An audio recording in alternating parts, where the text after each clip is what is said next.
नमो भगवते वासुदेवाय। योगिनी एकादशी व्रत कथा। आषाढ़ कृष्ण एकादशी। आषाढ़ मास की कृष्ण पक्ष की एकादशी तिथि को योगिनी एकादशी के नाम से जाना जाता है। शास्त्रों में साल भर की 24 एकादशियों का अलग महत्व बताया गया है। योगिनी एकादशी को लेकर कहा जाता है कि ये एकादशी व्यक्ति के सभी पापों को समाप्त करती है। इस एकादशी का विधिवत व्रत करने से व्यक्ति पृथ्वी लोक में सारे सुख भोगता है और मृत्यु के बाद परलोक में भी मुक्ति को प्राप्त करता है। अगर आप योगिनी एकादशी का व्रत नहीं रख सकते हैं तो नारायण की विधिवत पूजा करें और कम से कम योगिनी एकादशी की व्रत कथा पढ़ें या सुनें। कहा जाता है कि इस एकादशी की व्रत कथा पढ़ने या सुनने से 88,000 ब्राह्मणों को भोज कराने का पुण्य प्राप्त होता है। यहाँ जानिए योगिनी एकादशी की व्रत कथा। धर्मराज युधिष्ठिर कहने लगे कि भगवान, मैंने ज्येष्ठ शुक्ल एकादशी के व्रत का महात्म्य सुना। अब आप आषाढ़ कृष्ण एकादशी की कथा सुनाइए। इसका नाम क्या है, महात्म्य क्या है, यह भी बताइए। श्री कृष्ण कहने लगे कि हे राजन, आषाढ़ कृष्ण एकादशी का नाम योगिनी है। इसके व्रत से समस्त पाप नष्ट हो जाते हैं। यह इस लोक में भोग और परलोक में मुक्ति देने वाली है।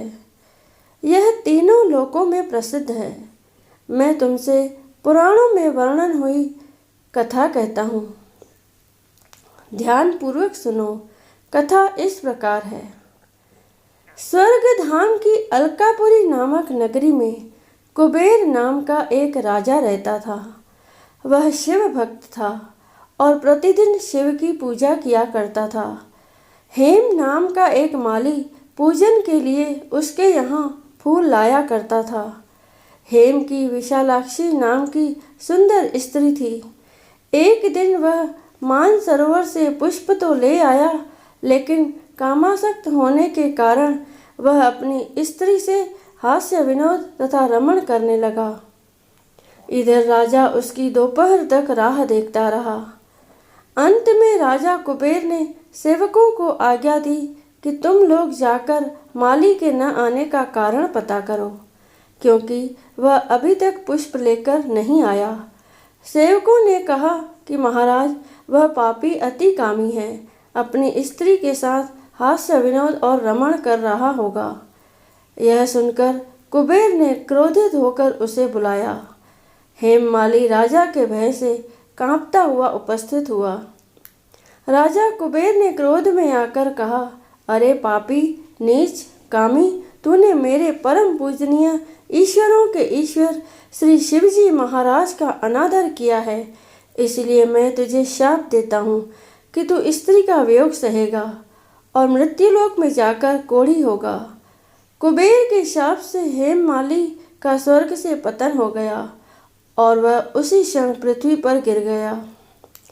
भूतल पर आते ही उसके शरीर में श्वेत कोढ़ हो गया। उसकी स्त्री भी उसी समय अंतर्ध्यान हो गई। मृत्युलोक में आकर माली ने महान दुख भोगे। भयानक जंगल में जाकर बिना अन्न और जल के भटकता रहा। रात्रि को निद्रा भी नहीं आती थी, परंतु शिवजी की पूजा के प्रभाव से उसको पिछले जन्म की स्मृति का ज्ञान अवश्य रहा। घूमते घूमते एक दिन वह मार्कंडेय ऋषि के आश्रम में पहुंचा, जो ब्रह्मा से भी अधिक वृद्ध थे और जिनका आश्रम ब्रह्मा की सभा के समान लगता था। हेममाली वहां जाकर उनके पैरों में पड़ गया। उसे देखकर मार्कंडेय ऋषि बोले, तुमने ऐसा कौन सा पाप किया है जिसके प्रभाव से यह हालत हो गई। हेममाली ने सारा वृतांत कह सुनाया। यह सुनकर ऋषि बोले, निश्चित ही तूने मेरे सम्मुख सत्य वचन कहे हैं, इसलिए तेरे उद्धार के लिए मैं एक व्रत बताता हूँ। यदि तू आषाढ़ मास के कृष्ण पक्ष की योगिनी नामक एकादशी का विधि पूर्वक व्रत करेगा तो तेरे सब पाप नष्ट हो जाएंगे। यह सुनकर हेममाली ने अत्यंत प्रसन्न होकर मुनि को साष्टांग प्रणाम किया। मुनि ने उसे स्नेह के साथ उठाया। हेममाली ने मुनि के कथनानुसार विधि पूर्वक योगिनी एकादशी का व्रत किया। इस व्रत के प्रभाव से अपने पुराने स्वरूप में आकर वह अपनी स्त्री के साथ सुखपूर्वक रहने लगा। भगवान कृष्ण ने कहा, हे राजन, यह योगिनी एकादशी का व्रत 88,000 ब्राह्मणों को भोजन कराने के बराबर फल देता है। इसके व्रत से समस्त पाप दूर हो जाते हैं और अंत में स्वर्ग प्राप्त होता है। जय श्री कृष्ण।